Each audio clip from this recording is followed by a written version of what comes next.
Kalau bisa bagian pemimpin di atas lah harus dibangunlah jalan kita dari Matotonan sampai di kecamatan. Kabrawai kai ne sau te sau te sabewe ku gabak kai ku rimana jamai smaholo ko nama ligo tete yenu apa nama ligo duru nia ko na kekurangan mai barana ne ku bisa kai rawai kai ne da balo kai rai cap laga jamai kai ne.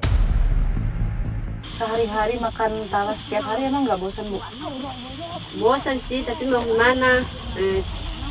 Ini yang bisa dimakan talas.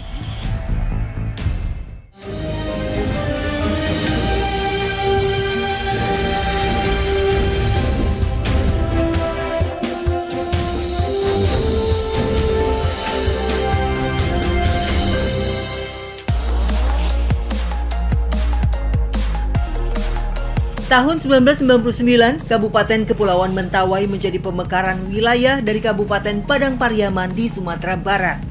Kawasan Mentawai terletak di luar Pulau Sumatera yang terdiri atas 4 pulau utama dan 10 kecamatan.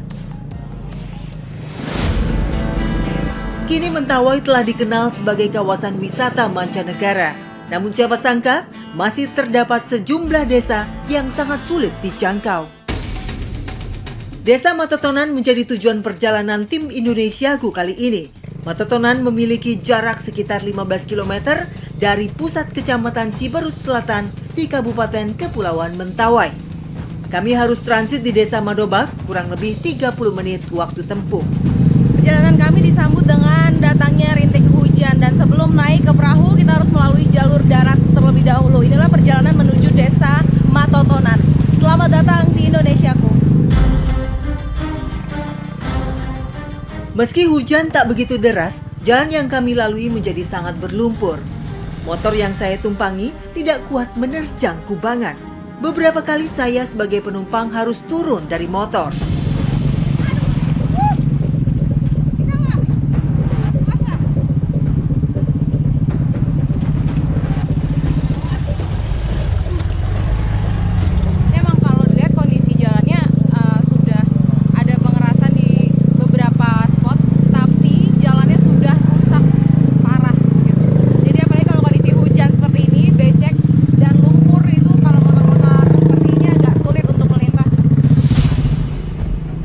Waktu tempuh dalam kondisi normal seharusnya bisa dilalui hanya 30 menit saja. Tetapi akibat jalan yang rusak menjadi sekitar 1 jam. Sebetulnya jarak dari Muara Siberut ke Desa Matotonan ini berkisar 15 km. Nah tapi nggak bisa ditempuh seluruhnya via darat karena memang jalanannya nggak memadai. Makanya kita harus transit dan melanjutkan perjalanan nanti dengan perahu atau orang sini sebutnya pompong. Sungai masih menjadi lintasan utama warga Desa Matotonan sebab kondisi jalur darat yang belum dibangun sepenuhnya. Sementara jalur kendaraan bermotor yang kini sudah ada, kondisinya sudah sangat tak layak. Ini sebentar lagi kita sudah sampai di Desa Madobak untuk transit pindah ke perahu dan sekarang hujannya sudah mulai berhenti.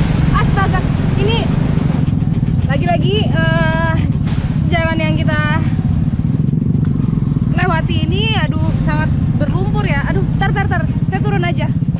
Ini menyangkut lagi motornya. Kalau bisa dilihat seperti ini kondisinya astaga.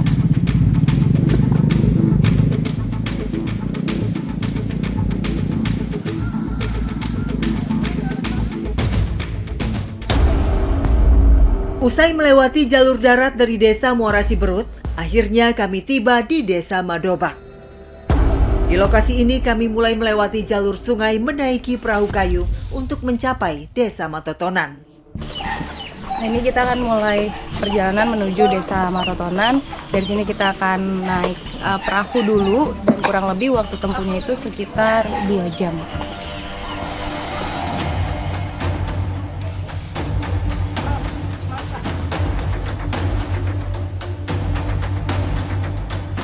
Sungai Rereiket yang mengelilingi wilayah Siberut Selatan menjadi lintasan utama bagi warga Desa Matotonan. karena letak desa Matotonan di hulu sungai ini.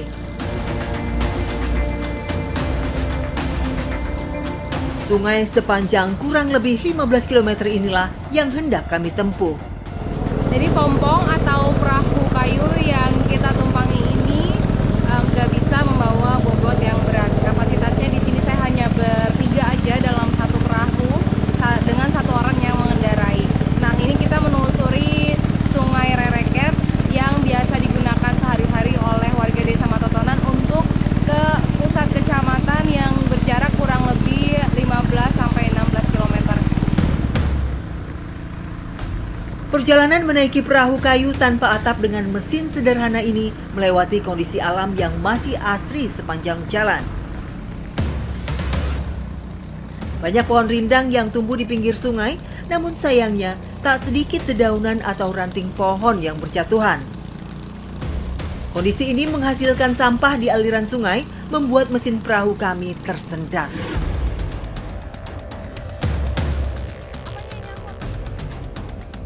Nyangkut di baling-baling atau?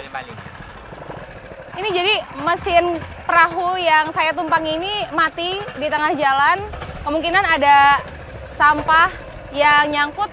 Jadi ini kita mau coba periksa dulu. Kita turun ya, Pak? Ya. Ini catekan ya, saya coba turun juga ya. Rupanya, kejadian seperti ini bukan 1-2 kali dialami oleh warga yang biasa mengendarai pompong.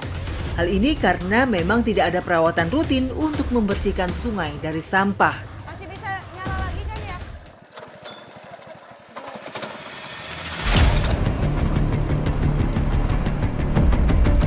Beruntung mesin perahu bisa menyala kembali dan kami pun melanjutkan perjalanan.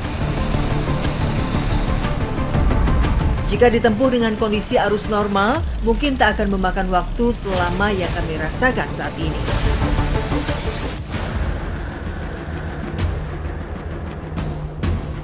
Tepat sebelum hari gelap kita akhirnya sampai di desa Matotonan. Ini kita mau turun-turunin barang dulu dari perahu. Ini kita di dusun apa ini, Pak? Apa? Desa Matotonan. Dusunnya apa ini? Dusun Maribagan. Oh, oke.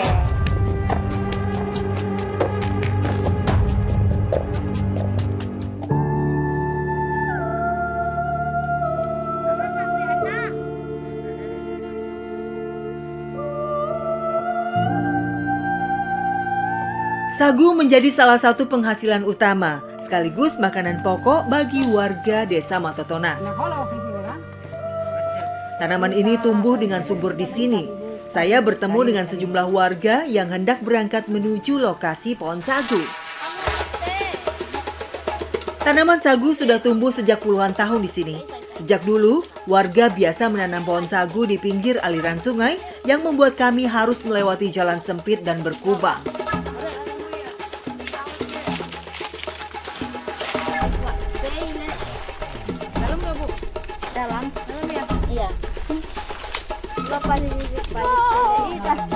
Iya.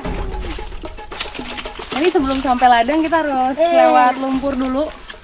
Lumayan ini kurang lebih kaki saya. Ibu tolong maaf, nyangkut. Iya. Aku ya bisa.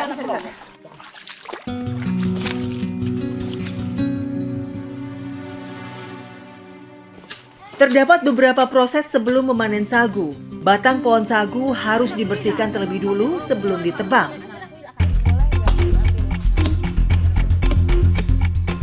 Saya menjauh dari pohon sagu bersama ibu-ibu agar terhindar dari titik jatuhnya batang pohon yang akan ditebang.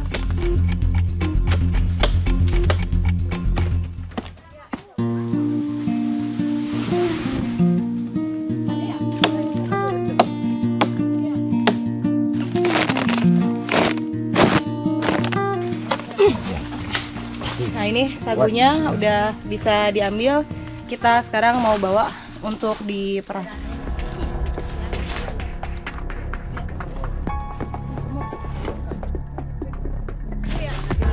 Hasil panen kami dari ladang dibawa menuju tempat menggiling sagu yang berjarak sekitar 1 km dengan membawa 2 keranjang penuh berisi sagu. Inilah yang dilakukan ibu-ibu pada kesehariannya sebelum mengolah sagu.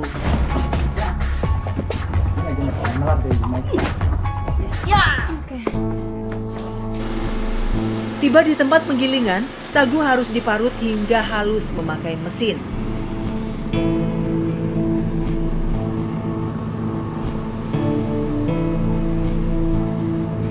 Mesin parut ini milik kelompok tani sagu yang ada di Desa Matotonan dan baru digunakan sekitar 1 tahun.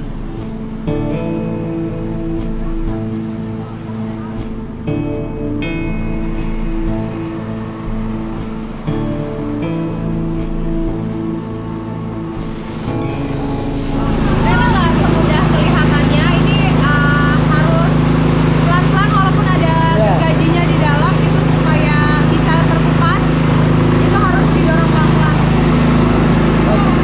Terlalu kuat, konslet ya.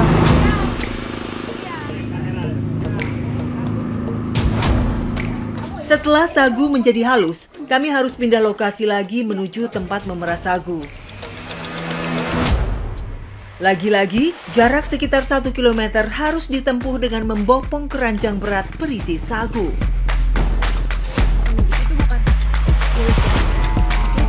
Benteng kita capek nih. Capek ya nih. Coba saya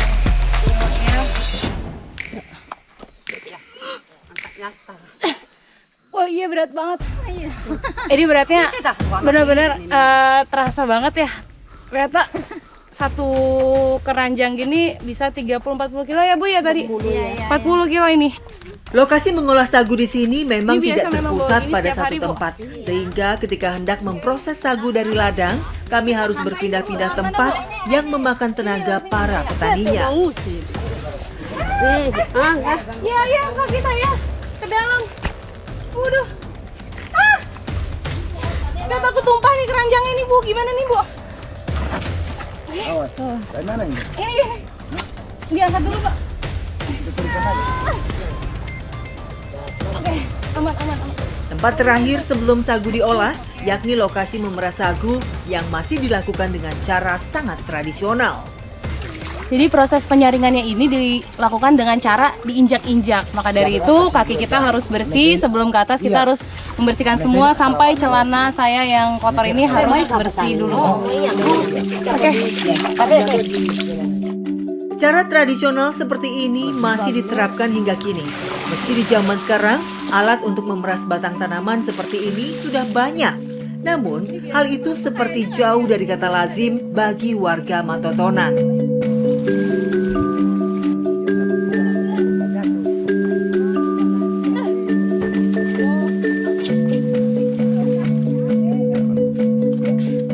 Jadi ini disaringnya memang ambil air dulu dari bawah menimba, baru kita ditaruh ke sagunya dan diinjak-injak seperti ini.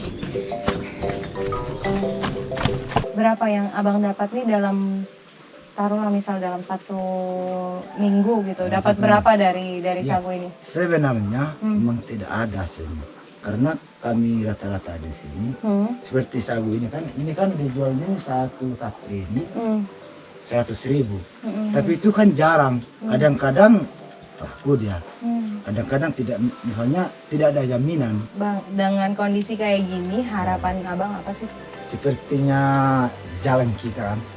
Karena seperti ada penjualan di sini, tentu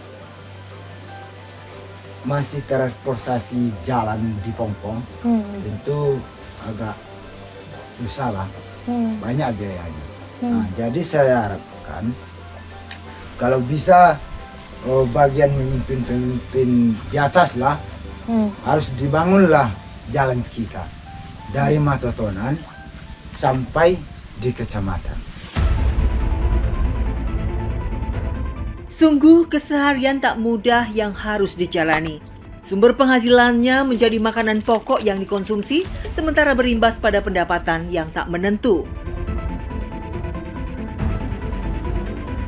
Jadi sekarang ini mau kita bawa untuk dikeringkan pakai tapiri. Orang sini bilangnya wadahnya ini tapiri.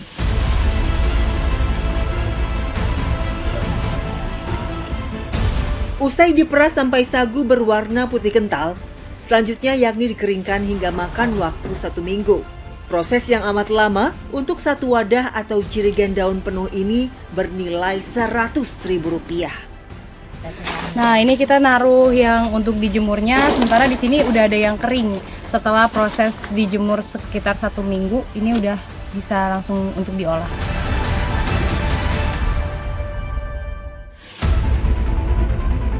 Pengen ada jalan bagus, ada pasar dekat rumah biar bisa ada sedikit uang bisa belanja sedikit kan.